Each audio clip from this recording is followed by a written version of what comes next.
Our courts are very independent and generally give very good judgments. People don't usually criticize the judgments once they've been made. I'm jealous. Yeah, we don't the elect good old days. judges.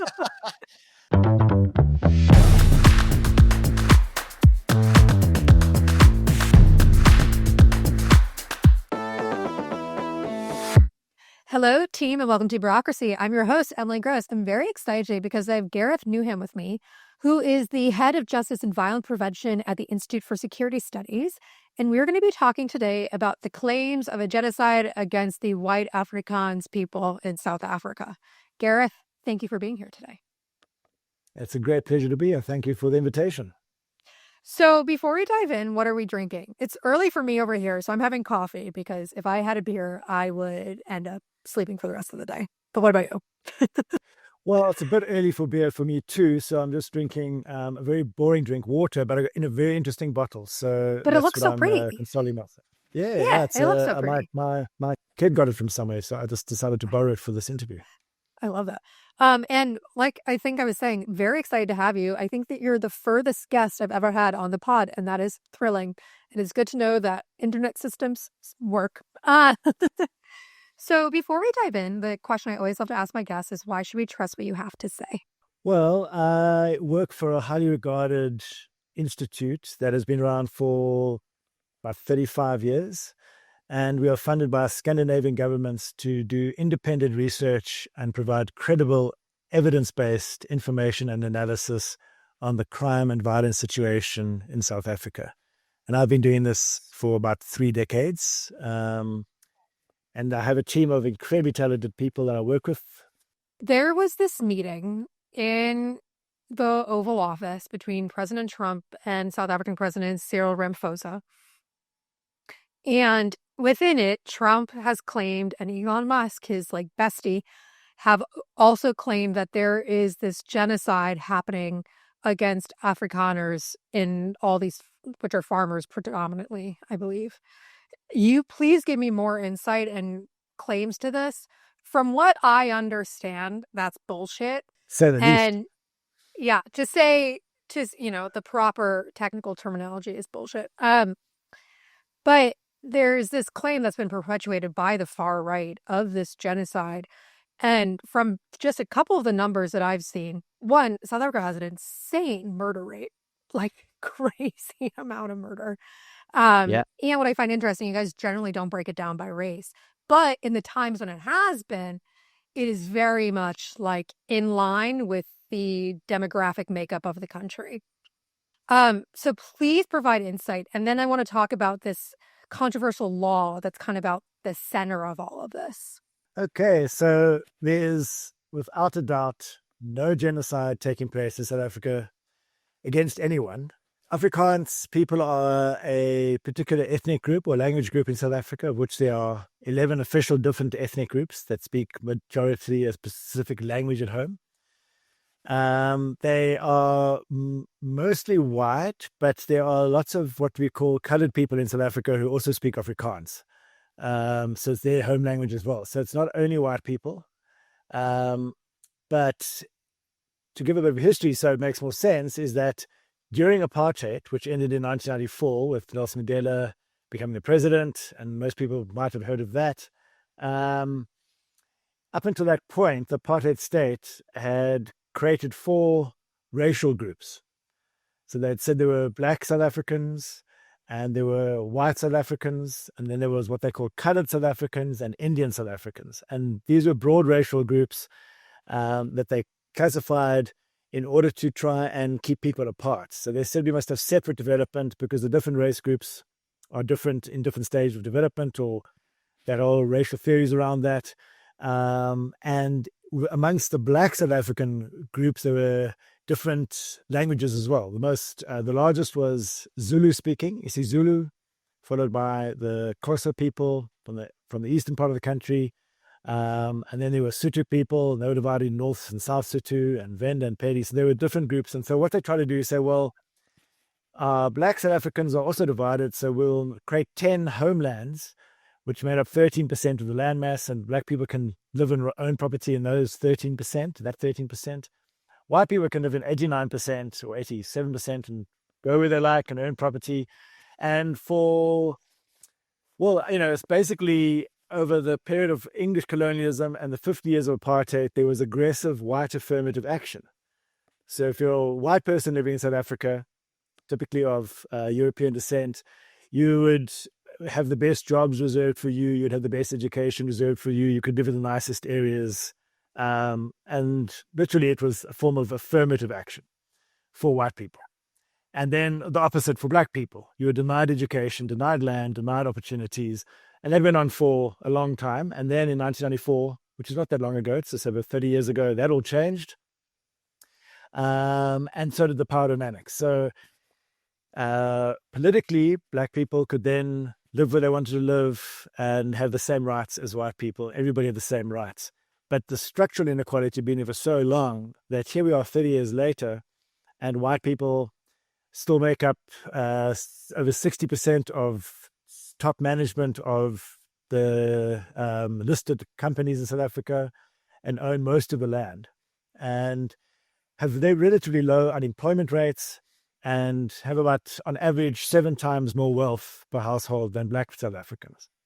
And so white South Africans live a very charmed life in South Africa because we have great weather and we have a better quality of life than we would if we were living in America or Europe.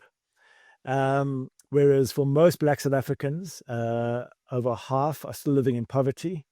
The poverty levels which would be amount to a few dollars a day, are very high employment rates, up in some places up to 60 to 70% of young black South Africans are not employed once they finish school.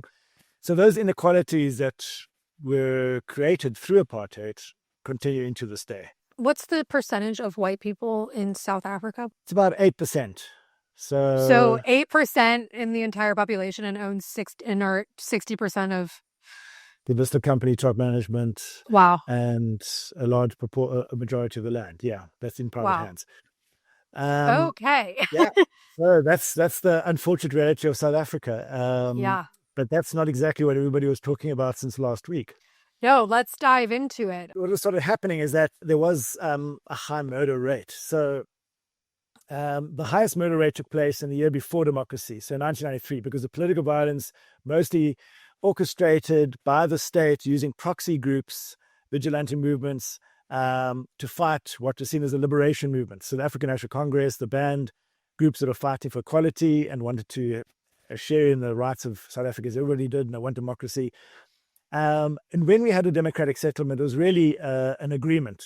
There was agreement between the African National Congress and the then white National Party, which was predominantly Afrikaans, to have a democracy. And there were a lot of compromises made on both sides. There wasn't a complete revolution. White people could keep their wealth. There wasn't going to be mass nationalization of people's wealth. White civil servants were guaranteed their jobs for at least 5 years. So there were a lot of compromises so that it wouldn't be too disruptive and the country could then try and build a non-racial and peaceful country moving forward, because we had quite a violent period from 1970s into the 1990s. A lot of people died because of political violence. Nelson Mandela was seen as this great unifier, and he won a peace award for this, the Nobel Peace Prize. And he really believed that we could live together. And most South Africans do believe it, do want to live together. But of course, the ones who make the most noise and hold the most extreme views tend to get into the media more often and get amplified. So what happened was we had a democracy, and then things got safer.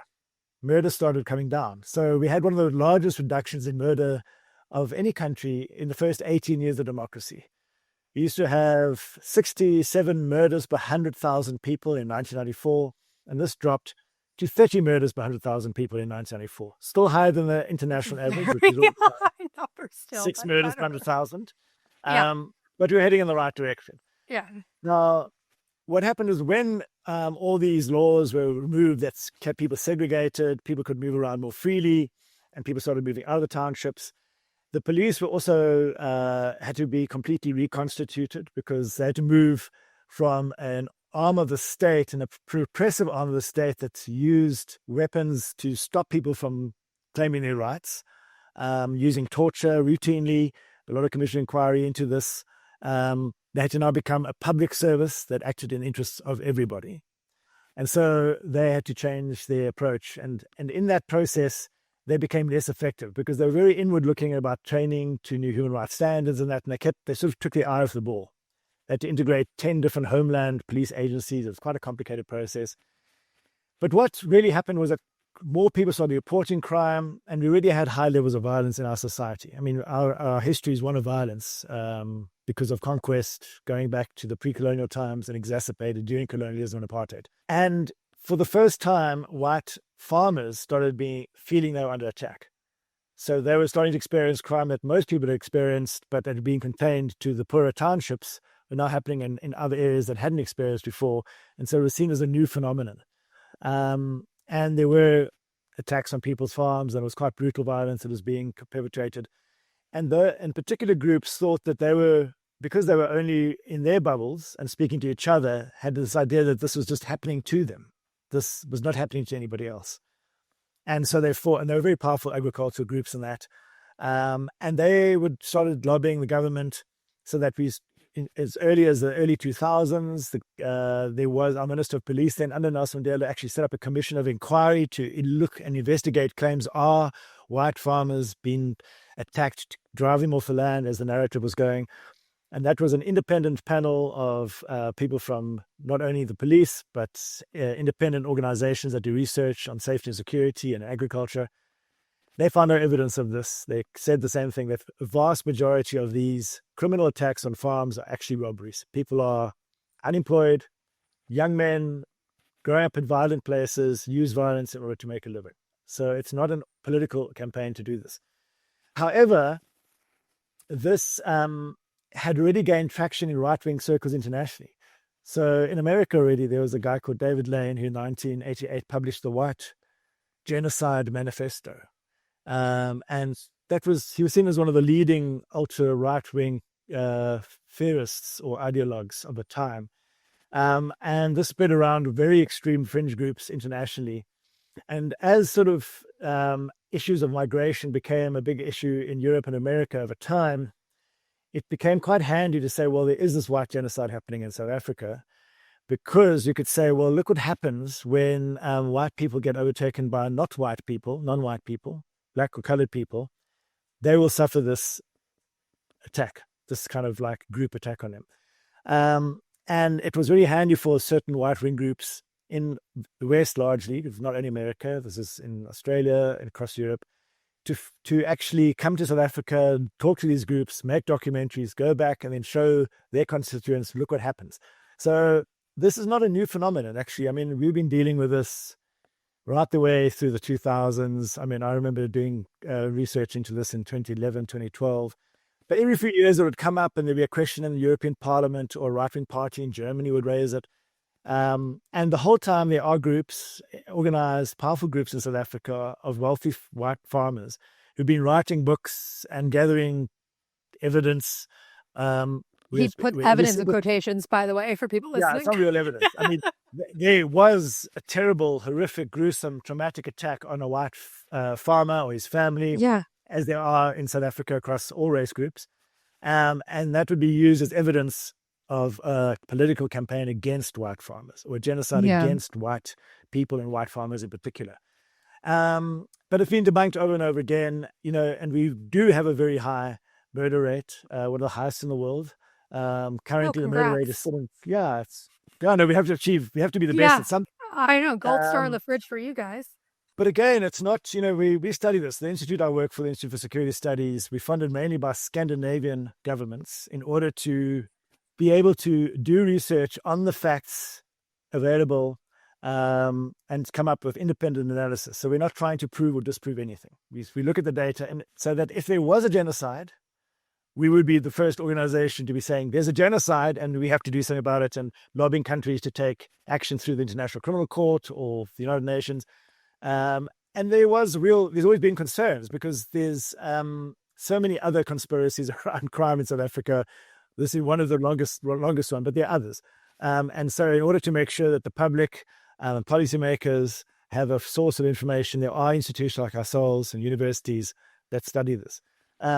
So it has really not been an issue for some time until Trump was the president in his first term, and he tweeted something about farmers and said we're going to investigate. They did. Then we got a lot of requests from the American embassy. We gave them all the facts. They spoke to everybody else. Then it went away. And then suddenly again, recently it came up again. So it's just one of these crazy things where it's like people keep on saying, we want you to bring us Father Christmas, and there is no Father Christmas. But they won't believe there's no Father Christmas and find bits and pieces of information to prove that there is Father Christmas. Well, my 6-year-old believes there's Father Christmas, therefore there must be a Father Christmas. It's kind of like that. It's very distracting from our real work of trying to actually make people safer in South Africa. The current government, one, loves a good conspiracy theory. Two, your bestie, Elon Musk, which you guys so graciously gave over to us, so thanks for that, has really, really perpetuated this and is talking right into the president's ear about this stuff. And we don't really care about truth anymore. We care about power. And that's what could be better for democracy. But yeah, so that's a very interesting take. And what is the murder rate in South Africa? So currently the murder rate is probably hovering around 40 murders per 100,000, 43 per 100,000, which translates into about 65 murders every day on average. So it is one of the world's highest murder rates. But again, just to give some context, it's not like a pandemic where it's just happening everywhere, all over the place. You walk out your front door and you expect to be murdered. 12% of our police precincts, and there are 1,169 police precincts that cover the entire landmass of South Africa. 12% of them record half of all the murders. And in less than 3% of them record 1 in 5 murders. So if you go into those precincts, you then break it down, and we've done this analysis, and you'll find that there may be 3 to 6 hotspots where a lot of the murders in those precincts, the really high murder rates, take place. And about half of our murders are interpersonal violence in those areas. It's largely young men who are unemployed or underemployed, who get into an argument, have often been drinking alcohol in a public tavern, or what we call it should be in South Africa. It could be about soccer, football, something like that. And then there's a stabbing. And that's about half the murders. And the victims and perpetrators often know each other and all living in the same area. Out of every 100 murders, victims in South Africa, 85 are male, 10 are female, and 5 are children. Most female murder victims in South Africa are murdered by their intimate partners, around 60% or more. And 80% of child murders are either family members, caregivers, or close people living close to those people. About the other 50% of the male murders is related to organized crime. So gangs or criminal groupings get into conflict and then solve that conflict through violence. So that's kind of, and again, that is mappable, and you can see where it's happening. So though we have this very high murder rate, most people in South Africa are not at risk of being murdered. There are 62 million people living in South Africa. 27,500 people are being murdered a year. It's an astronomical figure, and every one of those murders is a terrible experience and has huge impact on their immediate friends and families. But as I say again, your risk of being murdered really is determined by your gender and where you live and the kind of lifestyle you're living in South Africa. And so in some of these areas, the murder rate is up to as close as 300 murders per 100,000 in some of these limited locations. But there are large swathes of South Africa where there's no murders taking place, and most of the rural areas have very low levels of serious violent crime. Most violent crime is concentrated in the townships that are created during apartheid and haven't changed around the outskirts of our large metropolitan cities, or in inner city areas that have become overrun with too many people and have kind of become slum areas. So that's kind of how you must understand risk in South Africa. Yeah, I mean, it sounds exactly like the US, and this is all residual from racism and lack of resources to give like a healthy, happy livelihood and opportunities for that to like the poorest and the most marginalized people. And if Yeah. anyone has read any type of book or any type of theory on this stuff, would know that. This kind of picture is actually global. It's wherever you go in the world, that's how you're going to find the murder. It's mostly males. It's mostly concentrated. It's linked to a range of other dynamic socioeconomic factors. And people have been studying this for, 70 to 80 years. There's this law that was passed by President Cyril Ramaphosa's government, and it's been pretty controversial. It's a land law. From what I understand, from what we've talked about, I understand the controversy. However, it really does appear, and like what we just talked about for the past 20 minutes, it's about equity, right? And taking people who have been marginalized and pushed aside and completely disadvantaged throughout all of this because of the color of their skin and trying to bring them up to the level where all the white people have had their opportunities, right? And we deal this with the US as well. The people who are white and who have had this privilege feel threatened when they start seeing people being brought up to their level. Could you elaborate on what this law says and if I'm in the right ballpark of kind of taking that interpretation?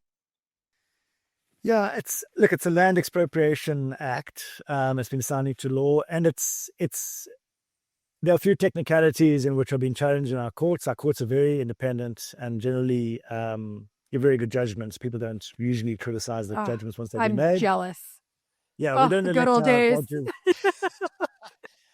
The challenge has always been that this massive land inequality has become a political hot potato right from the beginning of our democracy. The more extreme groups, so I'd say black nationalist political groups, say that's the key issue. We've just got to take land away from our people, give it to black people, and all be well. But various surveys show that most black people who don't have land don't want land because they don't want to be living. I mean, we've got a very large country, a lot of it's arid. They want to have employment opportunities close to cities where they can have access to services, health and schools and stuff like that. Land is not the issue. And so when you ask a representative sample of South Africans, what is the top issue that needs to be addressed by the government? About 6% say land. Usually around 40 to 50% say unemployment is the biggest issue, because it is. We've got an official unemployment rate of about 33% at the moment. And if you look at people who've given up looking for work, it rises to 42%. So 42% of people above the age of 15 or 16 who could be economically active do not have a formal job. They live day to day doing piecemeal work and live in the informal sector.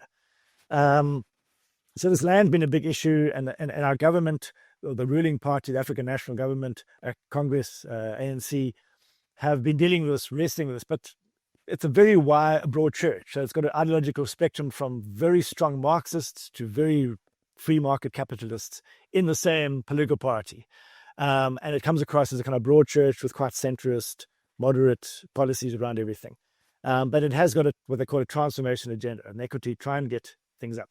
This has unfortunately not worked, partly because there's been this obsession on previously disadvantaged groups, designated groups. So basically everybody who's not a white male belongs to the previously disadvantaged group, which is true in South Africa. But what's happening in practice is that politically connected, wealthy people get all this equity. So Musk is saying, well, I'm not going to have Starlink in South Africa because I would give 30% to designated groups who've been disadvantaged in the past. And in practice, that policy is supposed to make sure that people that were kept out of the economy and haven't had chances to compete with these big companies get a chance to get some equity and to grow and get business experience. But in practice, what has largely happened is that a small group of people that are politically connected to the ruling party have become multimillionaires many times over, and a vast majority of people stay poor. So this black economic empowerment, these policies have not worked because they focus too much on past disadvantage and your race. So the Land Expropriation Act has got really little to do with that. It's really to do with there are large amounts of land that are privately owned, which is fallow or being neglected. So we've had situations where landowners have said, okay, I've got land in a city area. We've got a few hundred buildings in the city of Johannesburg where the owners have literally just left the building. They owe too much on rents and taxes and stuff. And or they've emigrated or they've died, and they've made no provision for this land to be passed on. So the practice has been that slumlords, criminal syndicates have moved in, taken over these buildings, they rent them out in terrible conditions to very poor people who want to work in the cities because of employment opportunities there. And there are, in many cases, death traps. So every few years we have a building burnt down and, 70 people die in this, and it's terrible. So this Land Expropriation Act is to put a very clear legal procedure in place to enable the state, where land is not being used productively and can be confiscated in the public interest without paying anybody anything, that there's a very clear and certain process for that can be challenged, and that can happen in a fair process. It doesn't replace the current policy, which is willing buyer, willing seller. So what's been happening is, if you have a land claim, in other words, you can prove that as a Black South African in 1970 you were forced off your land that you did own into another place because the government wanted to take your land from you and settle white people there, and they didn't pay you anything. You can either reclaim that land or get paid the market value for that land. And people who are willing to sell that land can sell it at market value. That's what's been going on. There's been a lot of land transfer. Most of that land is in state hands, but there's been a lot of problems in that process because, again, of corruption and political dynamics around it. So if you speak to a lot of people, right now that land expropriation bill, some of the technicalities of the wording is unclear, and that is now before the courts. People are now sort of taking it to the courts to seek clarity on it. But it's not causing massive uncertainty amongst farmers. We work with, we've got various structures to do with violence prevention. I was on a meeting 2 weeks ago with a group from AGBIZ, the African Agricultural Business Chamber. This is not something that's keeping them up at night. They understand it. It's not going to be used against them. This is not causing mass panic. It's not going to undermine investors. Private property is a fundamental right in our constitution. So in the same way that under Trump's first administration, certain land was confiscated in order to build a border wall, every country has some legislation or legal process to enable a state to expropriate land in the public interest. And that is what this bill is doing.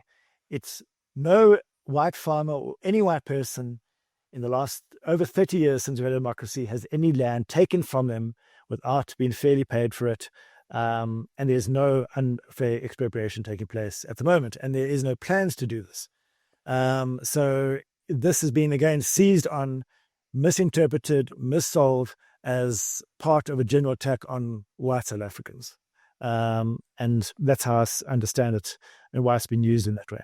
So if a Black person can make a claim and show that they had been forced off the land and forced to give it up, and they can show that the land was originally theirs, they can then be paid the market value for the land, or the person who currently owns the land can then sell it to them for market value? Yeah, so usually there's a land claims court and there's a land tribunal and there's sort of processes. So there have been thousands. There's been tens of thousands of claims because literally hundreds of thousands or millions of people were forced off their land over many years. If you are a Black South African, you can show that your family lived on this land, and there are many cases like that. You can then make a claim to the state. There's a land claims commission. So you make an application, they look into it, independently assess, do you actually have this claim? You show the title deeds you might have had. And then there's a decision about, is that land right now, does it make sense to give it back to you? Or should they give you the value of the land? And that then process is a negotiated process. Because, of course, in some cases, it might be a very productive agricultural or economic hub employing thousands of people, and you don't want to just ruin all those people's livelihoods. So you can either be compensated by giving the land back to you. In many cases, that does happen. The land can also be given back to you. You don't have to live on it. There might be farms, there might be productive capital, and you get a portion of that because it's your land. Or you get paid the market value of the land at the time. So there's a variety of ways in which this plays out. And then disputes around that get settled by the land claims court. There's a dedicated court that looks at this. So if there's any kind of matter of fact, and this often does happen, you often get different groups of people claiming the same land, and they can't all be the claimants. So then they will have to prove their cases in court. Does the current landowner get a say in whether or not sell their land? Yes. They can they are part of the process. they have to, they will respond and they say, well, this is why I can't sell the land. This is the consequence for people's livelihoods, employment. Because a lot of them, we're talking about the initial land claims started in the 1913 Act in South Africa that forced people off their lands. So they were going back to 1913. So many times land has changed hands many times. So a lot of the current owners were not they didn't force anybody off the land. They bought the land and then they productively developed it, or like, factories or whatever it is.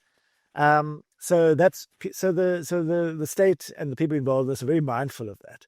And so that's why there's a whole claims commission that tries to work out what is the best way to compensate people who've lost land, without making another problem. So if you're a huge farm employing 10,000 people, they're not going to suddenly say, okay, the land now belongs to this X, Y, and Z, and they can do with it what they like. They maybe set up a trust, and then portions of the profits will go to them. That those people, so they get compensated, and they're wealthy. They can buy land Very elsewhere. fair and very reasonable to me. So all these things have been given incredible large amounts of thought to, and most South Africans have bought into our democracy. South Africans generally are peace loving. 99.9% of the population do not go around killing each other. And most people just want to live in peace. And we do have huge problems of crime. We do have huge problems of corruption, political corruption. Our politicians do not inspire massive confidence in us. So, I understand that feeling. across this entire spectrum, there's about 26 or 27 million people who could vote, and typically 16 million don't. Or 11 million don't. So, we have the same kinds of problems that many countries are going through. It's just sad that we've been thrust into the spotlight in this kind of crazy way, which has taken everybody's eye off real projects to make South Africa better, onto now trying to convince people that we don't have a genocide, which is actually not a matter of fact or opinion. There's a legal definition, and you can test it against that legal definition. Yeah. And what percentage of rural landowners are white? It's a majority. I don't have the specific percentage on me, but if you look at sort of, it's also quite complicated, because about 19 million people live under what's called traditional authorities. So there's also historical chiefs, royalty of the different ethnic groups. So the largest is the Zulu, and there's a Zulu king and a Zulu royal household, and they get funds from the state, and they have sub-chiefs, and they control what's called the Ingonyama Trust, which covers large swathes of KwaZulu-Natal. And so a lot of the people who are working and living on the land there, almost kind of because they by birthright are Zulu and live there, don't own the land. The land is owned by trust. So if you look at sort of private commercial farmers that are paying tax and stuff like that, a majority of those farms are owned by white people. But there's a lot of African farmers or black farmers that are farming also in subsistence ways, or making money, or farming, selling their goods, but at a much smaller scale. So when they do kind of look at this, how you kind of present it gives you different pictures. So you can actually say, well, most people doing agricultural work are black, or you can say most people who own agricultural land are white, depending on what is the criteria used to determine whether someone's a farmer or not. So most subsistence farmers are black, most commercial or large commercial farmers are white. I think it's in the region of about, I might be wrong, but 30 to 40,000 commercial farms in South Africa. And I think a majority of those are still white owned. Wow. And Afrikaners are a very small majority, right? Yeah. And about half small of the majority in the population. Yes, about 4% of the white population, or 8%, half of the white population speak English as a first language, half the population speak Afrikaans as a first language. And a vast, vast majority of Afrikaans farmers, who are probably less than half of the Afrikaans population, because most of them live in cities and are, doctors and professionals, are not flocking to America to take up refugee status, and can't think of anything worse than leaving their farms. Yeah. I think we welcomed 40 or 60. I think and I had to go and find them. It was tricky. Yeah. To find actual people, because I think there were a lot of people who applied. I think 8,000 people initially applied, and they really battled to get that number of 50 or so, because I think a lot of the people who applied may have been sitting in prison and wanted an opportunity to go to America. And look, and Trump keeps talking about how they keep giving us the prisoners, and all these dangerous people. Well, plot twist. What a time. What a time to accept white Afrikaners who are not being persecuted as refugees. So Yeah. Gareth, any last comments? Yeah, no, I mean, I think South Africa has many challenges, but we're not blind to the challenges. Most South Africans want to overcome these challenges. Most people want to live, as I said before, in a peaceful society together, and making the best for their families. And it's a great, it's a great place to live and visit. And generally find that the millions of tourists who come here come back because they don't find themselves being the victims of crime. We have great uh, game reserves, beaches, beautiful hotels. It's almost like a country with two different worlds. Most people who come from America, Europe, and the West are amazed at how cheap everything is. They have great food, great experiences for a fraction of the price they would in their own home countries, and they don't actually see a lot of the poverty because apartheid spatial planning meant that it was always in the outskirts. But for us that live here, we're very committed to trying to make the best out of this. We're not thrilled with our political parties. The governing party hasn't done a great job of fixing these problems, and that's largely due to corruption, as many countries have experienced.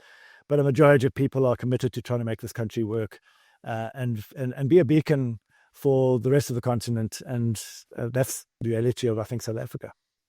No, I think that's a great note to end on, and it is top of my list to visit. Well, Hopefully too. Gareth, it's been a pleasure having you on, and I'm your host, Emily Gross. We'll be back next week with another episode of Bureaucracy.